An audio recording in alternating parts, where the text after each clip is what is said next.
One of the last remaining Spitfire aircraft is being taken apart and removed from its home in Stoke-on-Trent, but it'll be back, looking better than ever. The city was where its creator R.J. Mitchell was born and educated before he went on to design the iconic aircraft.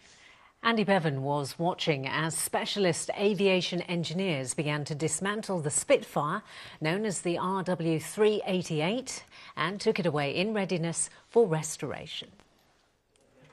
Piece by piece, this piece of history is being taken apart.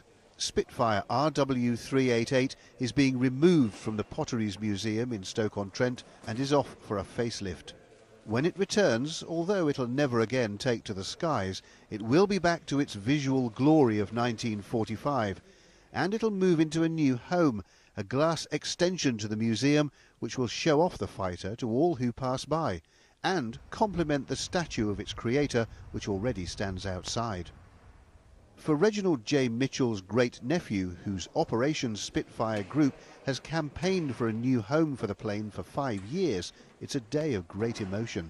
Relief, really, is the first word I would use. But we're on the road, and now we have to ensure we do achieve what we've set out to do, which is to ensure future generations are inspired by the past. Which means the Operation Spitfire team needs to raise a further £200,000 to kit out the new glass box with the kind of interactivity younger visitors now demand from a museum visit. The plane is already one of the most popular exhibits, with the 175,000 visitors who come to the Potteries Museum every year, especially those who had no idea it was here.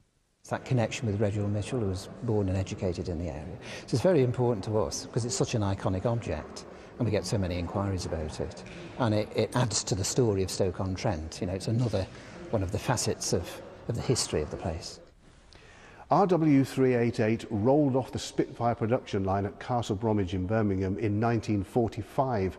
It's been here since 1969, but its next journey will be down to Kent in pieces for its restoration, and then back up the M6 to here in Stoke-on-Trent, fully restored by 2020. The restoration and gallery extension will cost £6 million, all paid for by Stoke City Council, which argues that even in these cash-strapped times is money well spent. Investing in our city centre and in the museum to bring in more tourists and therefore more jobs and more business is an investment that the council's prepared to pay for. You only have to look at other councils and see what they've done with their museum and their heritage to have a huge boost to the tourism, which helps local people. R.J. Mitchell was a modest man, and to him designing the Spitfire was just another job. But to so many others way beyond Stoke-on-Trent, it was, and always will be, so much more. Andy Bevan, ITV News.